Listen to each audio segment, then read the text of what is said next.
Hare Krishna, dear devotees, dear subscribers. My name is Ashok Krishna Das. As some of you know, I'm now working on a book of Aindra Prabhu's melodies. And in this video, I'd like to share with you how the very process of working on the main content of this book looks like.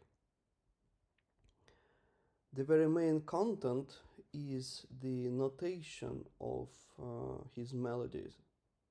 And I'm writing them down into Indian notation system Saregama. And that is because the entry threshold is much lower than it is in case of the Western notation system. But devotees oftentimes don't have that high ambitions in learning music. Now, closer to the main topic of this video. So here we see the various objects of this notation. That is how it will actually look like in the book, but the design will slightly be different. But the elements will be the same. So here we see the position of Sa, from which Aindra Prabhu sings this particular melody in the particular audio track. And that melody starts from D sharp, this one. And this is the audio track title, 2001, January 26. This too means that this melody is the second melody in the audio track. During those years, like 90s, beginning of zeros, Aindra Prabhu would sing several melodies per one kirtan session, per like 40 minutes. During later years, he would sing like one melody per kirtan, but during those times there were several ones. Thus, I'm noting that this is the second melody, and it starts from the 1707 in the audio track. So I'm noting down all the information in order for the potential reader to ease the process of navigating through the audio track and through the very melody. And almost like every melody consists of several melodic parts. Here there are 4, but there might be from 2 to unlimited amount of parts. You will see when you will get the very book.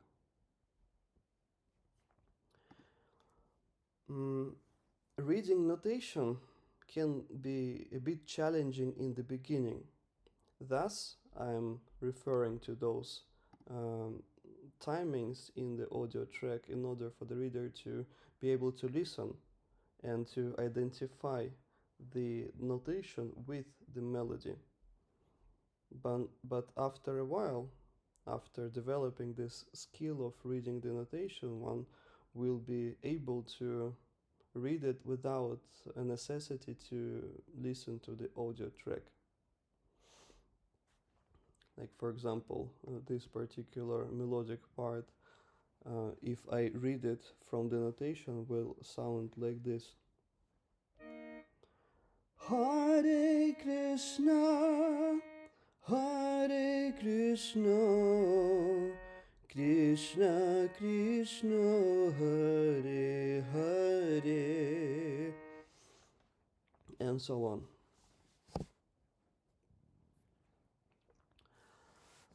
Then, now how I work on the very notation, that I listen to the particular audio track, which sounds Hare Krishna. That is the first part, but if we scroll to the 17. Krishna, Hare Krishna, Krishna Krishna, Hare Hare. Yeah. So I listen to the very melody, and I listen all the repetitions of that melody or the specific melodic part, because every single time Aindra Prabhu sings it slightly differently, and thus I need to not like writing down all the variations of the melody, because if I would do it like this, I would need to create like 10 volumes of his books, of his melody books, which would be like 1000 page each, and that would take me a couple of lifetimes to make. But that's not the purpose of this book. The purpose is to note them into the like in the fundamental way, and also preserve the very mood. So thus I listen to all of his repetitions and find some kind of an arithmetic mean of how he sings in order to catch the very mood, and then I write it down, also comparing how the audience is repeating this melody.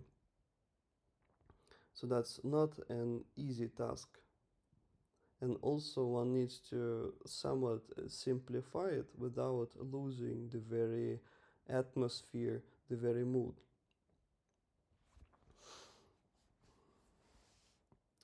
Then we can try to find the next melody in order to see in practice how the process looks like. So we go like here, still the same melody.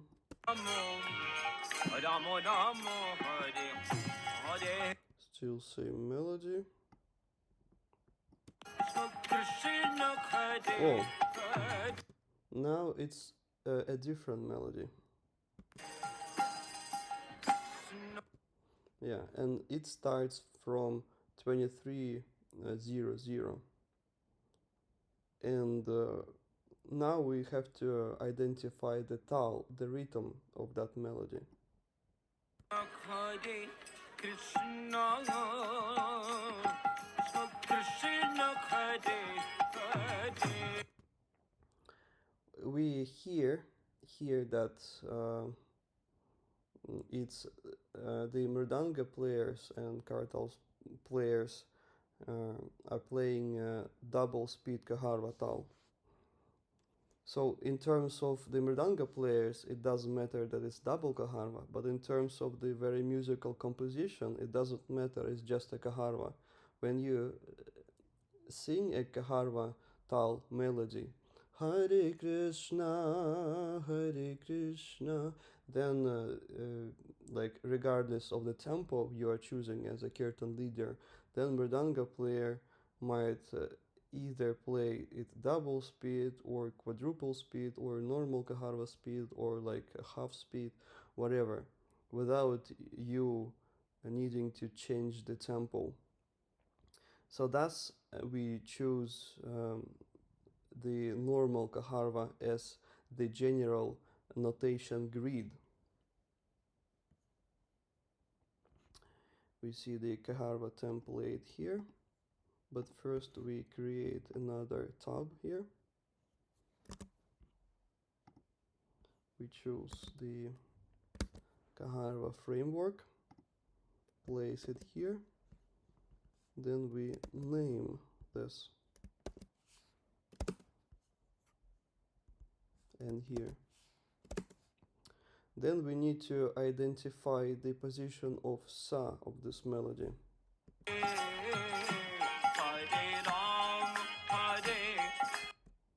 Da da da da da. So sa is here. Da da da da da da da da da.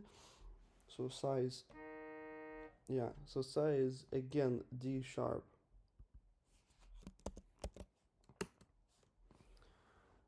then we remember that it starts from 2300. 2300. Now, Rama, Rama Ram Hare Hare.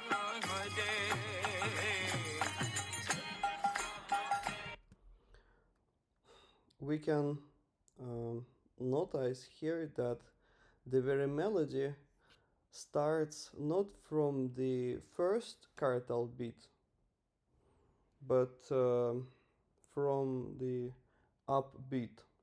Hare Krishna, Hare Krishna. Yeah, so this upbeat starts from here, like Saga Ma. So we see here that we have the beats 1, 2, 3, 4, 5, 6, 7, 8. 1, 2, 3, 4, 5, 6, 7, 8.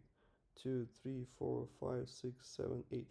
Yeah, so 1, 2, 3, 1, 2, 3. That's how the kartals would go like.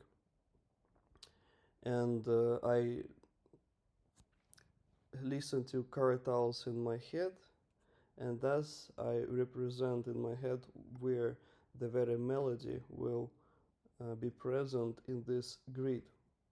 So it starts with the upbeat Hare Krish, and then we write it down Hare Krishna,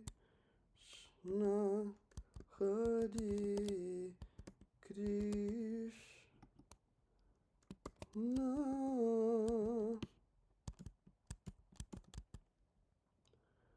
Krishna, Krishna, Hare,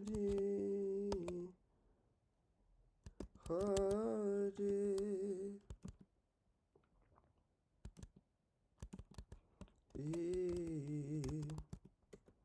And here we leave the empty space because from here the next repetition starts. Thus, if we write it from the upbeat, then we leave the empty space here. And then we add up the Hare Krishna Mahamantra. Hare Krishna, Hare Krishna,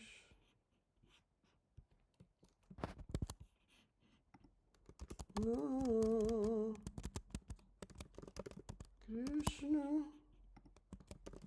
Krishna, Hare Hare.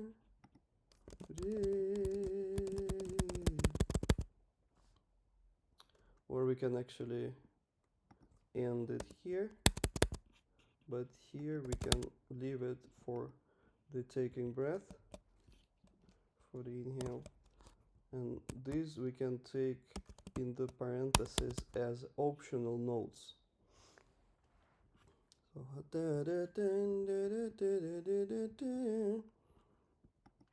then you can notice that not like I'm following it exactly in some sense, but that is because if you listen to that melody in several repetitions, then you will anyway need to find the somewhat arithmetical mean of how he sings, and then it should be simplified. But of course, I can write it even in a more difficult way, but that will not something that the reader will benefit of, so to say. So like Hare Hare Krishna, or one can increase the difficulty. Da da da da da, like Saga Ma Pa Ma. Hare Krishna, Krishna, Hare Krishna,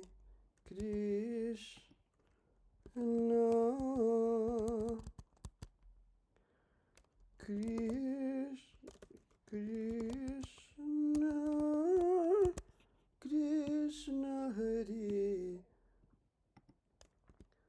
Hare, Hare.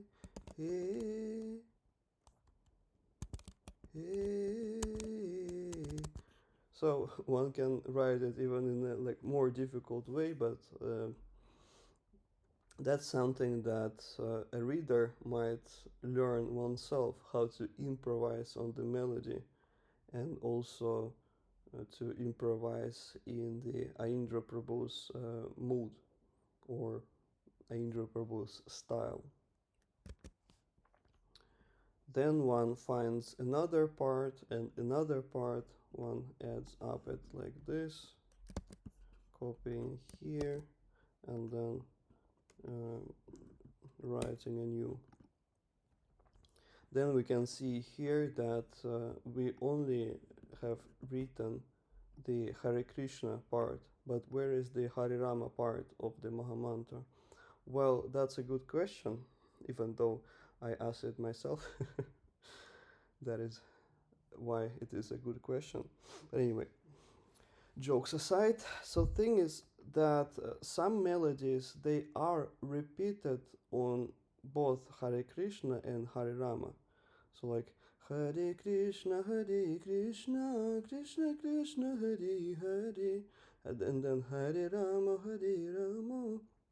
Then we don't really need to repeat it down there like this, because in the book it will take much more, double as much space, because mm, the absolute majority of melodies they do repeat on Harirama part with some exceptions.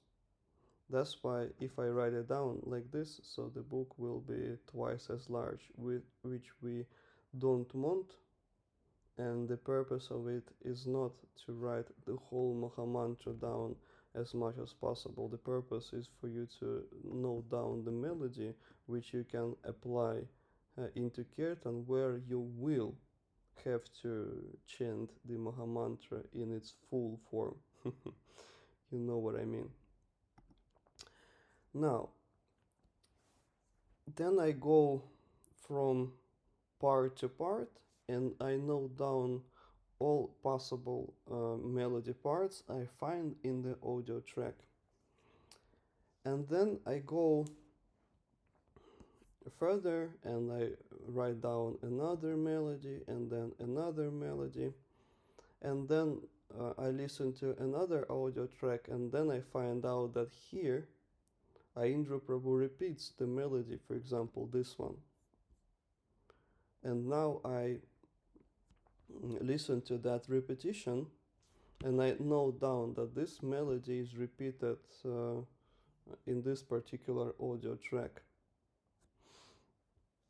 And I specified that this melody is also repeated here, there, and one actually can go there and listen that melody in various styles, because Aindra Prabhu oftentimes changes the style of the melody, and it might sound quite different from the first time when he chanted it.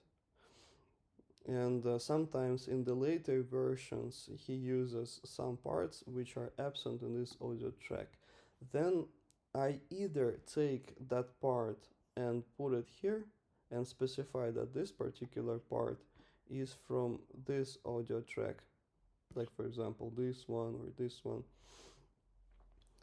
or I might not use this melody to like attach to this particular audio track, but I will use that melody and write it down in connection to that later audio track where he will sing it in a more complete way, I would say, where he would use more parts. So my idea is to here is to document everything, and I don't want to repeat melodies, but at the same time I want to present them in a complete form, as complete as possible. And I'm actually now much farther than 2001 in the process, because you know there are albums, there are some 90s, and then the live curtains from year 2000 up to 2010. So I'm quite far in that process, and I have already noted down over 120 melodies. And my expectation and a preliminary estimation that there will be over 200 melodies.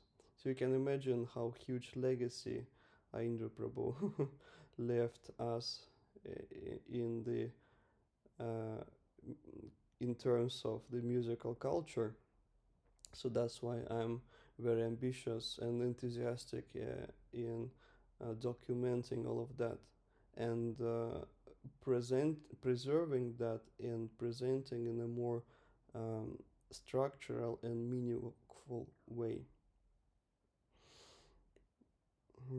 So yeah, and also sometimes I might, even though I tend to go uh, and write down the melodies in a chronological way, but sometimes some melodies he might, as I mentioned, sing later in a more complete way, and sometimes the style of performing that melodies later might be a bit more polished, a bit more stylish, a bit more the way I like.